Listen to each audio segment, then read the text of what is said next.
जागो जागो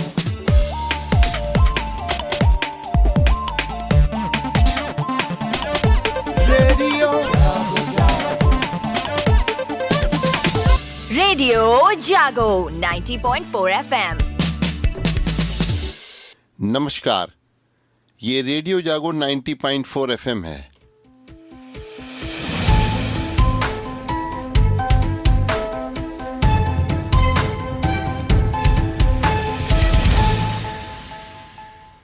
अब आप अभय शंकर गौड़ से आज की हलचल सुनिए।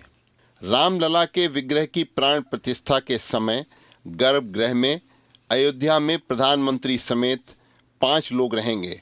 प्रधानमंत्री मोदी के अलावा मुख्यमंत्री, राज्यपाल, संघ के प्रमुख और आचार्य शामिल रहेंगे। प्राण प्रतिष्ठा के समय केवल 5 लोग गृह में उपस्थित रहने के लिए व्यवस्था बनी है। इन 5 लोगों में प्रधानमंत्री, मुख्यमंत्री, राज्यपाल, संघ प्रमुख एवं प्राण प्रतिष्ठा अनुष्ठान के आचार्य होंगे।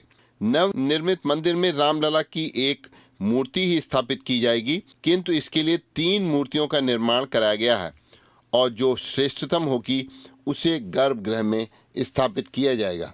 अन्य महत्वपूर्ण निर्णय जो मंदिर में प्राण प्रतिष्ठा के लिए लिए गए हैं उनमें है कि प्राण प्रतिष्ठा के समय गर्भगृह का पर्दा बंद रहेगा।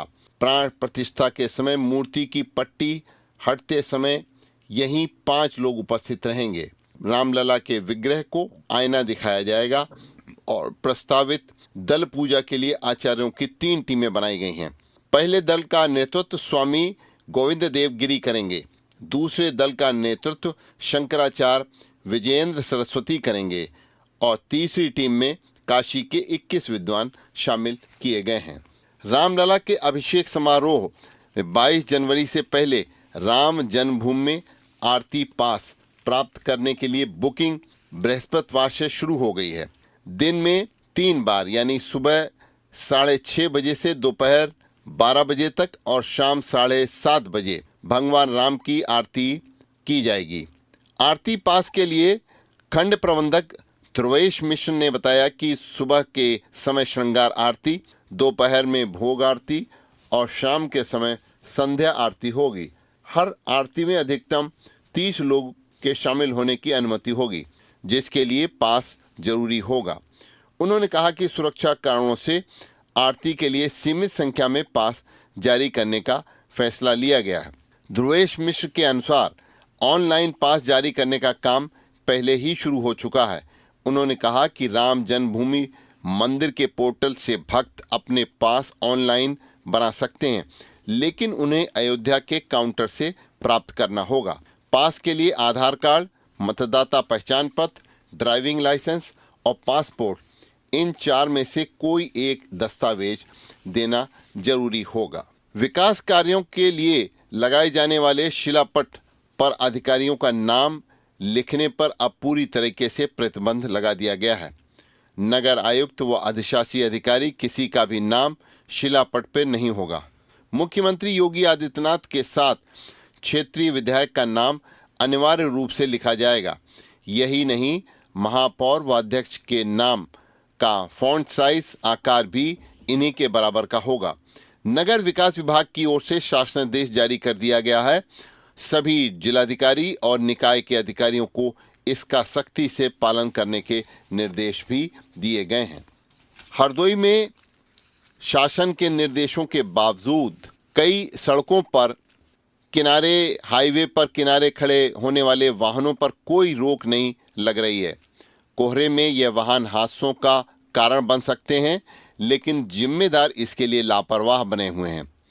चाहे वो लखनऊ दिल्ली नेशनल हाईवे का मार्ग हो, चाहे वो लखनऊ से शाहजहांपुर रोड जाने वाला मार्ग हो, जितने भी हाईवे हरदोई से होकर गुजरते हैं उनमें सड़क के किनारे अक्सर विशेष तौर पर ट्रक वाले या अन्य वाहन अपना वाहन खड़ा कर देते हैं बिना किसी रोक टोक के, और इसके कारण कई बार जिस समय कोहरा हो रहा है उसके वो दुर्घटना का कारण बन जाता है।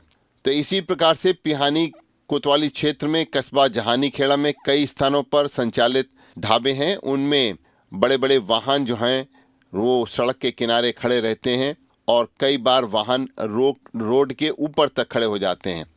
कोहरे में जब ये नहीं दिखलाई पड़ते तो दुर्घटनाओं की आशंका रहती है, लेकिन अभी तक कोई भी इस कार्य में आगे नहीं बढ़ा है जो ऐसे वाहनों को सड़क के किनारे खड़ा होने से रोक सके। भीषण शीतलहर, कोहरे व अत्यधिक सर्दी के चलते जिलाधिकारी मंगला प्रसाद सिंह ने स्कूलों के समय बदलाव के आदेश दिए हैं। बीएसए विजय प्रताप सिंह ने बताया है कि कक्षा 1 से 8 तक समस्त परिषदीय मान्यता प्राप्त कस्तूरबा गांधी विद्यालय 29 व 30 दिसंबर को सुबह 10 से दोपहर 2 बजे तक संचालित होंगे। इस संबंध में आदेश जारी कर दिया गया है। आदेश का पालन नहीं करने वाले स्कूलों पर कार्रवाई भी की जाएगी।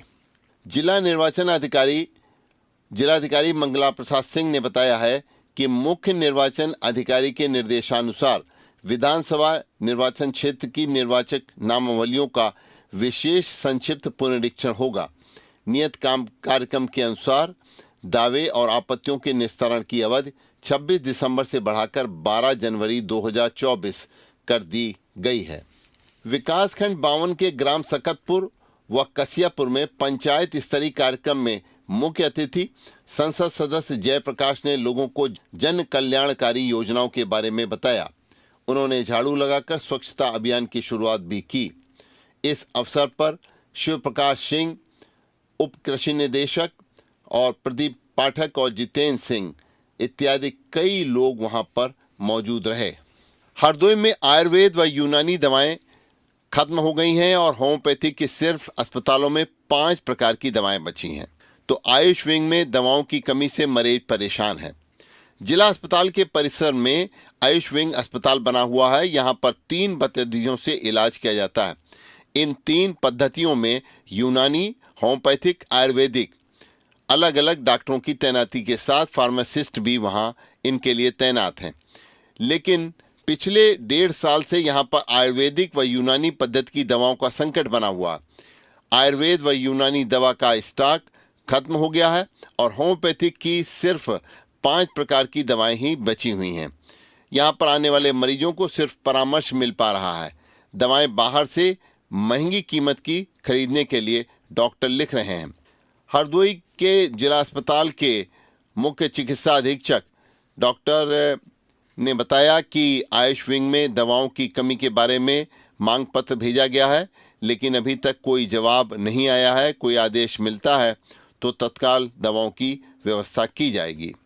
हरदोई में बृहस्पतिवार को शाहपुर मैदान में विकसित भारत संकल्प यात्रा के तहत एक कार्यक्रम आयोजित किया गया। इसमें किसानों को प्रशस्ति पत्र देकर सम्मानित भी किया गया।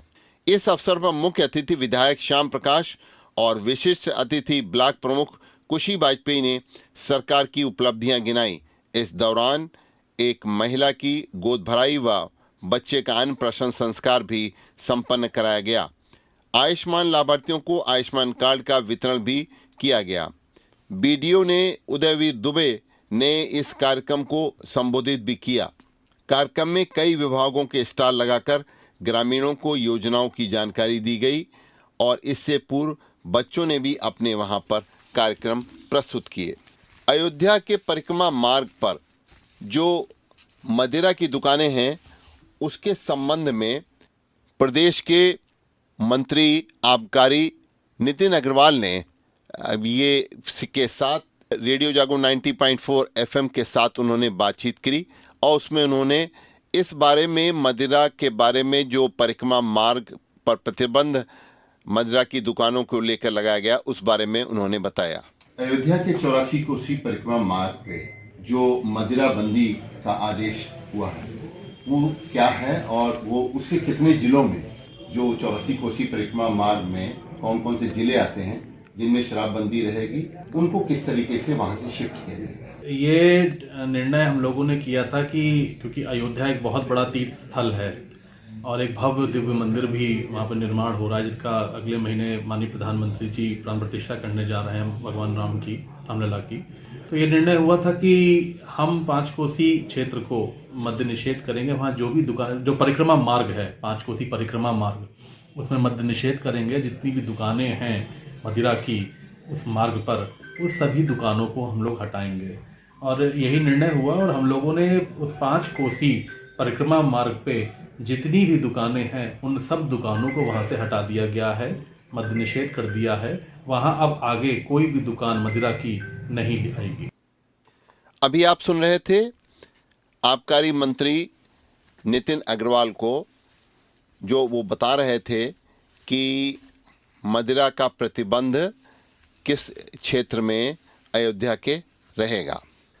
फसल की तीव्रता बढ़ाकर जलवायु खतरों का मुकाबला किया जा सकता है और इसके लिए दुनिया की आबादी जैसे जैसे बढ़ रही है उस हिसाब से रणनीति बनाया जाना बहुत आवश्यक है, क्योंकि 2050 तक कृषि उत्पादन दोगुना करना आवश्यक होगा और हर साल 24% कृषि उत्पादन में इसके लिए बढ़ोतरी करना जरूरी होगा। तो दुनिया की आबादी बढ़ती जा रही है और संयुक्त राष्ट्र का अनुमान है कि सबका पेट भरने के लिए 2050 तक कृषि उत्पादन 2 गुना करना होगा, यानी हर साल इसमें 24% की बढ़ोतरी दर्ज करनी होगी। लेकिन खेती का जो मंडरा रहा, उसके ऊपर जलवायु परिवर्तन का जो खतरा मंडरा रहा है, उसकी वजह से भारत समेत पूरी दुनिया एक चुनौती का सामना कर रही है। तो इस पर जो शोध हुआ है, उस शोध के अनुसार इस समस्या का मुकाबला सिर्फ फसल की तीव्रता यानी कि क्रॉप इंटेंसिटी को बढ़ाकर किया जा सकता है।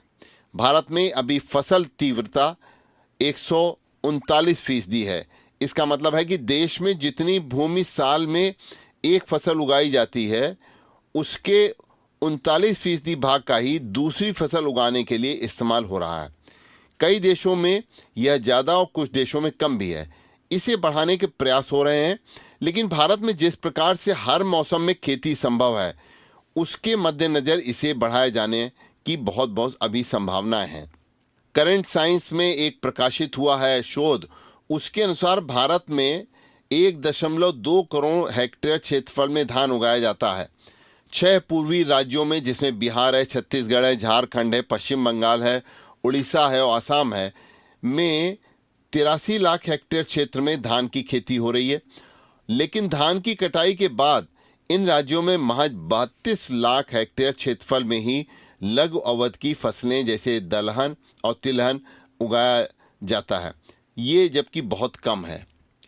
और रिपोर्ट में कहा गया है कि खेती योग्य 30% भूमि पर धान उगाया जाता है, लेकिन उसमें से बहुत कम क्षेत्र में ही कोई दूसरी फसल उगाई जाती है। जबकि भारतीय किसानों के लिए दलहन तिलहन अच्छे विकल्प हो सकते हैं क्योंकि यह कम अवधि की फसलें होती हैं। लेकिन एक बहुत बड़ी समस्या हो रही है, वो कम भूजल स्तर में फसलें नहीं उग पा रही हैं। देश में कृषि योग्य भूमि का लगभग 47% हिस्सा ही सिंचित है। इसमें भी ज़्यादातर भूजल पर निर्भरता है। भूजल स्तर कम होना फसलें नहीं उगाए जाने का एक बहुत बड़ा कारण है।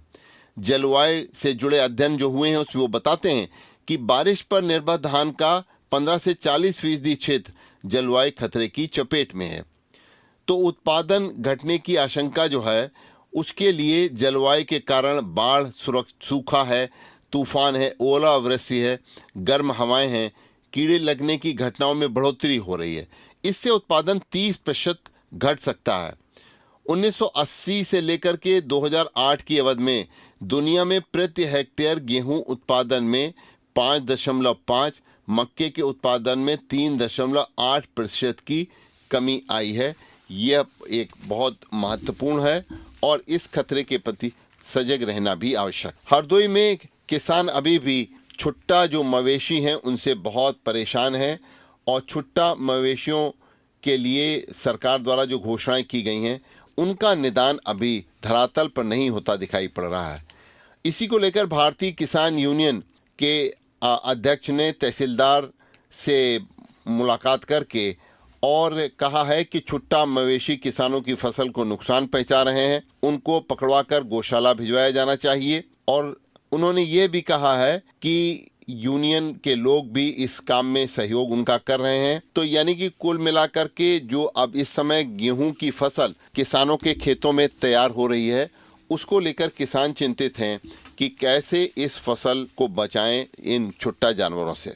84 करोड़ से हरदोई में सम्राट हर्षवर्धन का ऐतिहासिक राजघाट जो है उसको जगमग करने की तैयारी की जा रही है और 7वीं शताब्दी में सम्राट हर्षवर्धन की राजधानी कन्नौज और हरदोई की सीमा पर विकसित हुआ राजघाट जल्द भव्य स्वरूप में आने की प्रयास किए जा रहे हैं। सरकार ने 84 करोड़ रुपए खर्च कर इस राजघाट को पक्का बनवाए जाने के साथ श्रद्धालु सुविधाएं विकसित करने के लिए और पर्यटन स्थल विकसित किए जाने की जो है अभी रणनीति बनाई जा रही है। इसको लेकर जिलाधिकारी ने निर्देश दिए हैं कि इसका प्रारंभिक सर्वे पूरा करके इसका प्रस्ताव पर्यटन विभाग को भेज भी दिया गया है। हरदोई के मेडिकल कॉलेज में 230 रुपए में अब थायराइड की जांच होगी और इसकी जांच की मशीन वहां पर आ गई है। मशीन का ट्रायल चल रहा है। जल्द मरीजों को जांच की सुविधा भी मिलनी शुरू हो जाएगी। इस बारे में मेडिकल कॉलेज के प्राचार्य आर्य देश दीपक तिवारी ने बताया है कि पैथोलॉजी में खून की अन्य जांचें तो निःशुल्क हैं, थायराइड की जांच करने के लिए मरीजों को 230 रुपए खर्च करने होंगे। जांच कराने से पहले मरीजों को काउंटर पर शुल्क जमा करना होगा और रसीद लेकर आने पर ही सैंपल वो दे सकेंगे। मशीन का ट्रायल चल रहा है। 2-3 दिन में ये ट्रायल पूरा हो जाएगा और उसके बाद में थायराइड की जांच भी अब हरदोई के मेडिकल कॉलेज में शुरू हो जाएगी। हरदोई में मेडिकल कॉलेज तो बनकर तैयार है, लेकिन नए साल में सीएससी और पीएससी में चिकित्सकों की संख्या बढ़ने की उम्मीद लोगों को लगी हुई है, क्योंकि चिकित्सक न होने पर कई सीएससी और पीएससी में अभी भी मरीजों को सुविधाएं नहीं मिल पा रही हैं। जिले में मेडिकल कॉलेज तो बड़ी सौगात है। कल्याणमल व बावट मऊ में 2 नई पीएससी और सीएससी यहाँ प्राप्त हो गई हैं, लेकिन संसाधनों के अभाव में लोग उपचार अभी भी नहीं पा रहे हैं। अस्पताल में नए वर्ष में संसाधनों के साथ चिकित्सकों के बढ़ने की आशा भी है। इससे जनमानस को और बेहतर सुविधाएं मिल सकें। स्वास्थ्य विभाग के अगर आंकड़े देखें तो हरदोई जिले में 19 सीएससी और 48 पीएससी संचालित हैं। इसके अलावा 3 सैकड़ा से अधिक हेल्थ वेलनेस सेंटर भी हैं। इन अस्पतालों में करीब 145 चिकित्सक तैनात हैं। ज़्यादातर सीएससी पीएससी एक चिकित्सक के सहारे चल रही हैं। कहीं कहीं पर फार्मासिस्ट और कहीं कर्मचारी मरीज को दवाएं बांट रहे हैं। ऐसे में स्वास्थ्य के क्षेत्र में 2023 की अगर बात की जाए तो बेहतर नहीं रहा, लेकिन 2024 के लिए काफ़ी आशाएं लोगों के अंदर जगी हुई हैं। इस समय कोहरे और गलन से जनजीवन जो है ठहर सा गया है। रोज हरदोई में धुंध छाए जाने से लोगों के कार्य भी प्रभावित हो रहे हैं। कोहरे से ठिठुरते रहते हैं और बच्चे स्कूल जा रहे हैं। सरकारी कार्यालयों में भी इस समय इस कारण सन्नाटा दिखलाई पड़ रहा है। कोहरे और गलन से जनजीवन भी एक ठहर सा गया है। कल कोहरे से ठिठुरते हुए नाम मात्र के स्कूलों में बच्चे गए। सरकारी से लेकर निजी स्कूल तक में छात्र उपस्थिति में गिरावट आई है। सरकारी कार्यालयों में भी बहुत सन्नाटा दिखलाई रहा। कल अधिकतम तापमान 15 और न्यूनतम तापमान 10 डिग्री सेल्सियस रहा। रात 8 बजे से सुबह 11 बजे तक कोहरा लगातार छाया रहा और धुंध रही। दोपहर में दिन में थोड़ी देर के लिए सूर्य निकले, लेकिन कुल मिलाकर के कल धुंध ही छाई रही। कई तरीके की बीमारियों से टीका बच्चों को बचाता है। SSDS Shiv Shankar development society, radio Jago 90.4 FM की मातृत्व संस्था और यूनिसेफ मिल करके लोगों में जागरूकता का काम कर रहे हैं। टीका बच्चों की बीमारियों को बचाने के लिए अनिवार्य है। बच्चों के टीकाकरण पर भ्रांतियों को दूर करने के लिए जागरूकता जरूरी है और इस दिशा में पत्रकारों का महत्वपूर्ण योगदान भी है। यूनिसेफ और एसएसडीएस की टीम लगातार शून्य टीकाकरण वाले बच्चों की संख्या में कमी आने का प्रयास कर रही है। यूनिसेफ व एसएसडीएस की टीम जो है वो साझा आयोजनों में टीकाकरण के लाभों के संबंध में जागरूकता पैदा कर रही है। खास तौर से पत्रकारों में स्वास्थ्य पत्रकारिता के प्रति जागृति पैदा कर रही है। यूनिसेफ से जुड़े विशेषज्ञों ने बच्चों के टीकाकरण से जुड़ी भ्रांतियों और उन्होंने दूर करने की दिशा में कई प्रयास भी किए हैं और इस विशेषज्ञों ने ये स्पष्ट किया है कि टीका बच्चों को कई बीमारियों से बचाता है, साथ ही उन्हें कोई परेशानी भी नहीं होती। और विशेषज्ञों ने बच्चों में प्रतिरोधी क्षमता बढ़ाने के लिए भी टीकाकरण पर जागरूकता अभियान लगातार चला रहा है, जिसमें कि एसएसडीएस संस्था भी पूरा सहयोग दे रही है। अभी पिछले दिनों इसी को लेकर के भोपाल में भी यूनिसेफ के साथ मिलकर एक स्वास्थ्य विशेषज्ञों का शिविर लगाया गया, जिसमें पत्रकारों को कई महत्वपूर्ण जानकारियां भी उपलब्ध कराई गई, क्योंकि टीकों का महत्व और उनकी समय अवधि बहुत आवश्यक है। यूनिसेफ की स्वास्थ्य अधिकारी ने बताया है कि पेंटावेल साथ लगाने वाले 5 टीकों से हेपेटाइटिस बीसीजी, डिप्थीरिया, टेटनस सहित अन्य बीमारियां होने का खतरा नहीं रहता है और देश में 0 टीका वाले बच्चों की संख्या घट रही है। यूनिसेफ की संचार अधिकारी सोनिया सरकार ने एसएसडीएस के साथ मिलकर बताया है कि टीकाकरण के लिए स्वास्थ्य विभाग यूनिसेफ की वेबसाइट से जानकारी लेने और स्थानीय अधिकारियों से बात करने पर लोग अपनी भ्रांतियों को दूर कर सकते हैं और ये टीकाकरण के जो पूरे देश व्यापी अभियान चल रहा है, इसमें उनको आगे आकर के और एक सहयोग भी करना चाहिए। साथ ही साथ सभी बच्चों को टीका लगवाना भी आवश्यक है। अभी आप सुन रहे थे अभय शंकर गौड़ से रेडियो जागो 90.4 FM का विशेष कार्यक्रम हलचल।